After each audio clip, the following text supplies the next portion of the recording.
I had been suffering from severe anthropophobia for almost 10 years. I didn't even remember the last time I stepped out of my room. I just avoided people like I was avoiding shit. My mom used to say my gravestone would read, "Does anybody know me?" So one day, I finally made up my mind to receive hypnotherapy.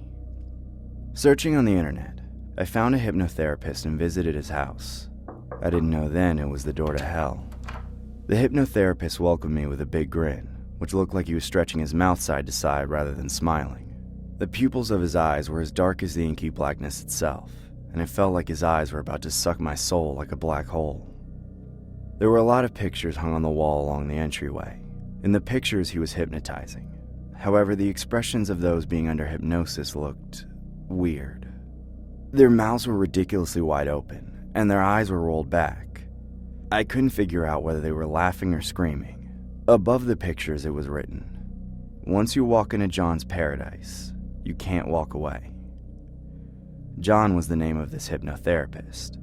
I was a bit leery of walking into the office and thinking about going back. At that moment, I heard the voice. "Come and lie down on the sofa." That voice made me unconsciously go to the sofa and lie down on it.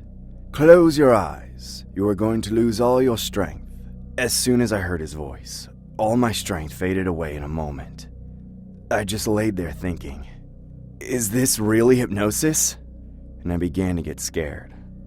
You see an emerald green sea and hear the sound of seagulls. You feel the warm sunshine with a pleasant breeze touching your cheeks. There are beautiful women enjoying a beach party around you and all kinds of delicacies. How do you feel? Immediately with his words, the picturesque scenery of a beach appeared right in front of my eyes. And it felt like I was really there. I couldn't help but smile and exclaim in spite of myself. "This is paradise!" This time he said, "However, the gravity of this beach is 50 times greater than that of the Earth.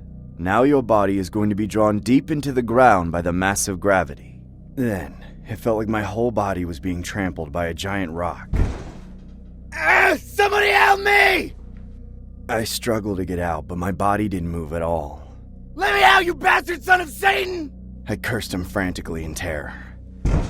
A little later, it became like even my mouth and tongue were completely restrained by the gravity. I could barely utter a groan. Then, he whispered in my ear, "Want me to make it heavier, or will you just shut up?" I got quiet quick. "From now on, you just do as you're ordered. You understand? Welcome to John's paradise." I felt my tears rolling down my cheeks. From that day, I enjoyed pleasure all day long in his fake paradise. I had the finest foods, lobster, steak, caviar, and other fancy stuff, all which tasted exactly the same as the real things. And I enjoyed a party with beautiful girls. I felt really good, even happy. At night, I fell asleep and dreamt of flying through the sky all day. But soon, I heard his voice saying, "Open your eyes." My eyes suddenly opened wide. It was morning. I saw him grinning right in front of my face. His face made me mad and I was about to throw a punch. But at that moment, he said, 50 times gravity. And on that word, my body was pulled back and got thrown to the bed. I couldn't even move a finger. I was extremely furious and wanted to cuss him out, but the words were just running through my mind. I couldn't move my lips. I just kept shedding tears. Lightly shaking his head, he said, "You still try to resist. You have to clear your mind. Now, no thought is allowed to exist in your brain." As soon as he said that, every single thought in my mind was just gone. I couldn't think or feel anything. I just became calm, peaceful. From that point on, I became his prisoner and slave. After a few days, a man came in. He was big and burly. He came to receive therapy for his depression. I had no idea how much time had passed. John called me in, and I saw the guy stiffly lying on the sofa with his eyes frantically rolling. John then ordered me to bring an axe. I was scared, but my body picked up the axe regardless of my will, automatically reacting to his voice. "Look at the guy's flesh. It would make the most tender and flavorful steak. Go and bite it off. You will taste the best meat ever." Suddenly, The guy lying down began to look like a chunk of meat, and I became filled with a strong desire to taste it. I could almost feel the taste of juicy steak, and my mouth began to water. The lying guy struggled to come out of hypnosis. His eyes were bloodshot as if they were almost going to burst. The blood vessels of his whole body swelled, and his body was trembling violently. As he couldn't speak, he groaned like an animal. And John, this time, told the guy pointing at me, "He's sneering at you. You know why you're suffering from depression? Because of him. Punish him, and your depression will be cured." Then, the guy stood up and immediately rushed at me. He threw a punch at me, and his fist broke my facial bone and teeth. If I was who I used to be, I would have ran away or given in to him right away, not fighting against him. But in that moment, he seemed like a delicious chunk of meat, and that's it. I swung the axe and we violently fought like wild animals in the savannah. Luckily, my axe was plunged into his neck, and he collapsed with blood splurting out of it. Enraptured as if I slaughtered a cow, I was about to take a bite of his flesh. At that moment, John's jubilant shout hit my eardrums. "Whoa!" It sounded like a primitive tribe shouting for joy after their great success in hunting. He danced around in excitement, and soon shivered. He shouted out loud, "Life and death are under my control!"